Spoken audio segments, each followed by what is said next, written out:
दुख, पीड़ा, कष्ट ये इंसान को परेशान करते हैं। इसलिए लोग साधु संतों पर विश्वास नहीं करते, मालिक की हस्ती को भी नहीं मानते गुरुदेव। साईं, तो फिर लोगों का विश्वास कैसे होगा साधु संतों पर? साधु संतों का चरित्र देखकर उनकी कथनी और करनी में कोई अंतर तो नहीं, ये जानकर इतना काफी है?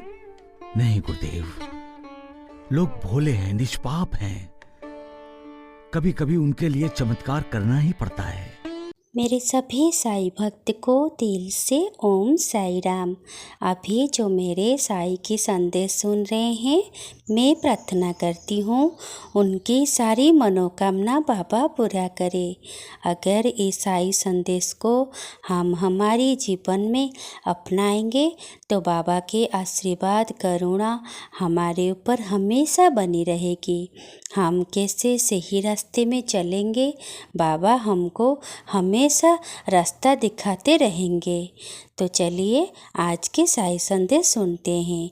हाँ, अगर ये साईं संदेश आपको अच्छी लगेगी तो प्लीज़ मेरे चैनल को सब्सक्राइब करोगे, लाइक करोगे और अपने दोस्तों के साथ शेयर करोगे। ओम जय साई राम। क्योंकि चमत्कार के बिना नमस्कार नहीं मिलता गुरु। इस कलयुग में मालिक के अस्तित्व का साक्षात कराने के लिए मालिक के बंदों को चमत्कार करना ही पड़ता है गुरुदेव। गरीबी, बीमारी, बुरे हालात में पिसे जाने वाले लोग प्यार के दो शब्दों के लिए भूखे हैं। कोई हमारे साथ मुस्कुराते हुए बात करता है तो हमें अच्छा लगता है, तो हम क्यों दूसरों के साथ मुस्कुराते हुए बातें नहीं करते? परंतु तब तक जब तक कि बातें करने वाले का सत्य स्वरूप समाज के सामने नहीं आता, हम जैसा बोलते हैं वैसा व्यवहार नहीं करते। ये सभी जान जाते हैं कि हम तोते की तरह बोलते हैं, लेकिन हमारा आचरण शून्य है। जो जैसा बोलता है वैसा ही आचरण करता है। जैसी जिसकी कथनी है वैसी ही उसकी करनी भी है। लोग ऐसे इंसान पर विश्वास करते हैं। विश्वास ही जीवन का श्वास है गुरुदेव। एक इंसान दूसरे इंसान की मौत की इच्छा क्यों करता है? क्यों चाहता है कि दूसरा मर जाए? द्वेष और नफरत की वजह से। इतना द्वेष, इतनी नफरत, ऐसी इच्छा रखने का अर्थ ही है गुरुदेव कि दूसरे को मरने की बद्दुआ देना। गुरुदेव, जब इंसान द्वेष और नफरत की सबसे ऊंची सीढ़ी पर खड़ा होता है, तब वो अपने अधोपतन की आखिरी सीढ़ी पर उतर चुका होता है। अपने बीमार रिश्तेदार के लिए जब कोई इंसान मालिक से मौत की कामना करता है तो उसके पीछे दर्द होता है, वेदना होती है, तड़प होती है।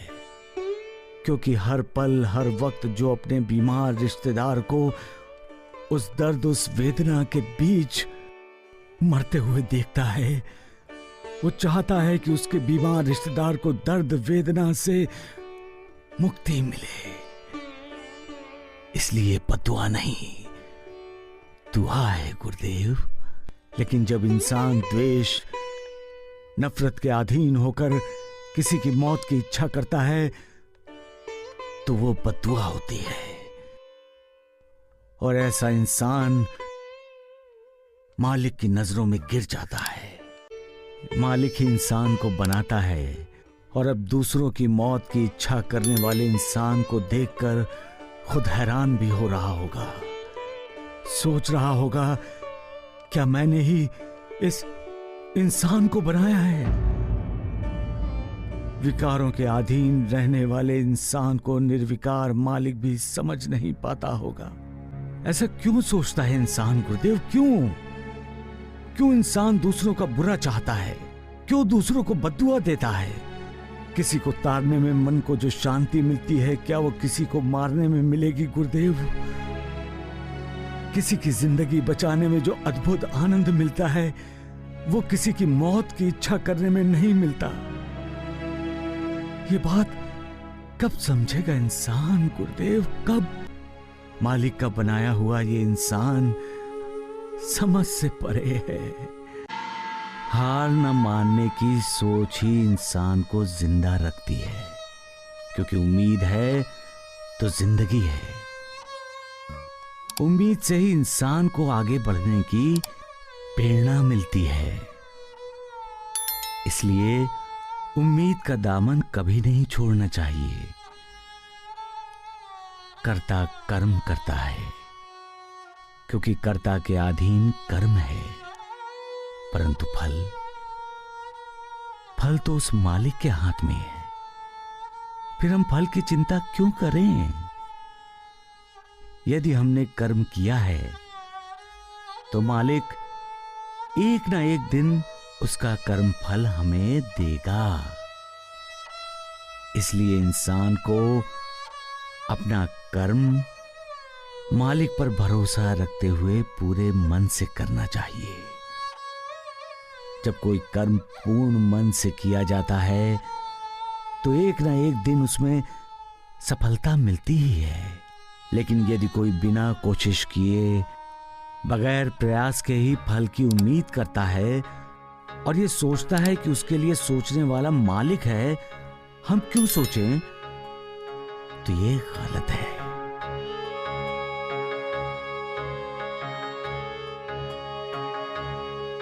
क्योंकि ऐसी सोच ही इंसान को मालिक से दूर कर देती है। सबका मालिक ही